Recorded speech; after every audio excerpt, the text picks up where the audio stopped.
Además, también se puede demostrar, los modelos económicos son bastante útiles para probar este tipo de resultados, que distintas técnicas, incluso técnicas de mantenimiento del precio de reventa, que son unas prácticas a las que casi siempre se las mira con mucha sospecha, pues pueden incrementar el bienestar social, conduciendo a precios más bajos que los que tendrían los consumidores si esas prácticas no existiesen.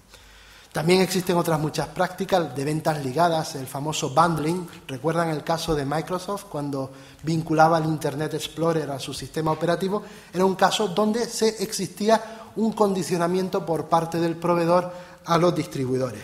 Pues también en esos casos se podía argumentar que en el fondo, muy al fondo, se estaba ofertando un servicio mejor a los consumidores. En cualquier caso, los efectos económicos de las restricciones verticales nunca pueden ser considerados únicos y pueden que incluso encontremos situaciones donde se den efectos completamente contradictorios. Por un lado, como digo, resumiendo algo la transparencia anterior, las restricciones verticales favorecen claramente la coordinación intramarcas, eliminan la externalidad vertical, generan eficiencia, ya que facilitan un mejor control del fabricante de posibles decisiones descoordinadas de los distribuidores. Y en ocasiones, como digo, se mejora el producto, se mejora el servicio y los consumidores finales deberían estar encantados.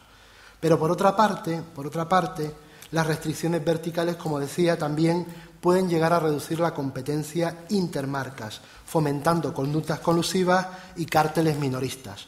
Además, y esto desde mi punto de vista personal es lo más grave, pueden reducir la competencia a largo plazo mediante la exclusión de competidores o la erección de importantes barreras a la entrada. Bueno, ante esta disyuntiva, ante esta falta de consenso, miremos un poco la práctica. ¿Qué se ha hecho hasta ahora en la aplicación del derecho y la política de la competencia a este tipo de cuestiones? Rápidamente, una visión al ejemplo, aunque no siempre es un ejemplo, a la situación en Estados Unidos. En Estados Unidos, la razón por la cual conviene mirarlo es porque hay mucha más experiencia, la aplicación de la ley Sherman lleva muchísimo tiempo y, por tanto, tenemos algunos casos que nos pueden ser de mucha utilidad a todos los que estudiamos estos temas de competencia. Las decisiones judiciales han ido marcando la doctrina a lo largo de los últimos 100 años.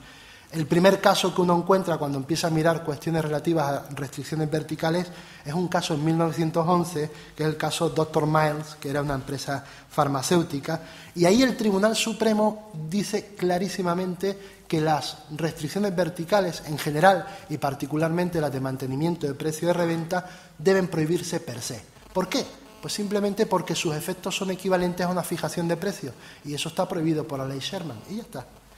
Luego, posteriormente, esa, visión radical, como ven ahí en la flecha, se va moviendo hacia la derecha, hacia una aproximación un poco más flexible y distintos casos, progresivamente en 1919 o progresivamente en la época posterior, en la época de la Gran Depresión, se va suavizando el planteamiento de todo este tipo de cuestiones y llegamos, pues, por ejemplo, a la década de los años 80 del siglo pasado, donde se comienza a decir que esa visión tan radical requiere, como antes mencionaba Julio Costa, requiere valorar también los posibles efectos beneficiosos, ¿no?, que ahora mencionaré. Hay que contrastar esa prohibición per se frente a posibles efectos beneficiosos y, por tanto, se aplica o debe aplicarse un estudio caso por caso, una rule of reason, ¿no? El caso de Sharp Electronics del año 88 marcó un cambio importante, pero fíjense que, sin embargo, no es hasta 1997, hace nada, cuando en un caso famoso, el de State Oil versus Kahn, por primera vez se cuestiona la prohibición per se de las prácticas de mantenimiento de precio de reventa. Y a pesar de ello, incluso hasta el año 2007, definitivamente en el caso Liggins, no se quita completamente la doctrina del caso Dr. Miles de 1911. Y fíjense que estamos hablando de hace nada. Es decir, que la doctrina norteamericana se ha movido lentamente hacia una aproximación más caso por caso. Europa. En Europa la aproximación, es mucho más normativa debido a la doctrina jurídica comunitaria y se basa en dos aspectos importantes.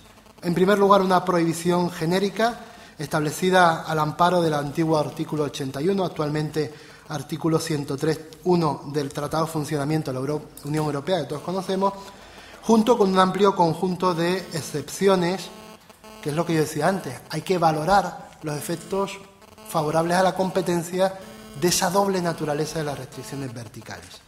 Entonces, prohibición genérica frente a un elemento, digamos, de amparo en el caso de que se cumplan ciertas condiciones. Entonces, ¿cuáles son esas condiciones? ¿Cómo se aplica la normativa comunitaria en el caso de las restricciones verticales?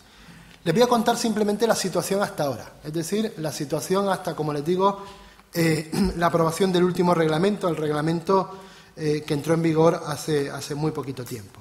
La situación era que no se incluían en la prohibición, en esa prohibición genérica del artículo 101, pues los acuerdos de agencia, más que nada porque los acuerdos de agencia no son acuerdos de distribución, son simplemente sucursales, sucursales, delegaciones, etcétera.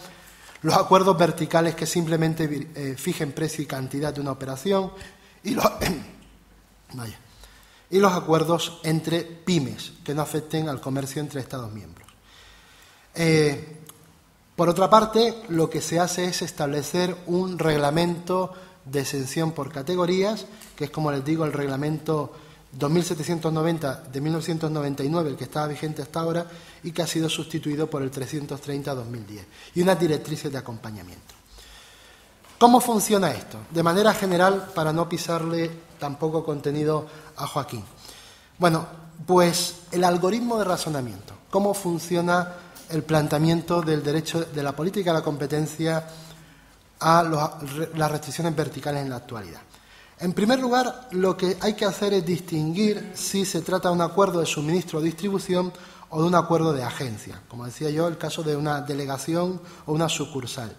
La clave en este último caso, como pone ahí, es que el agente asuma o no el riesgo de la operación.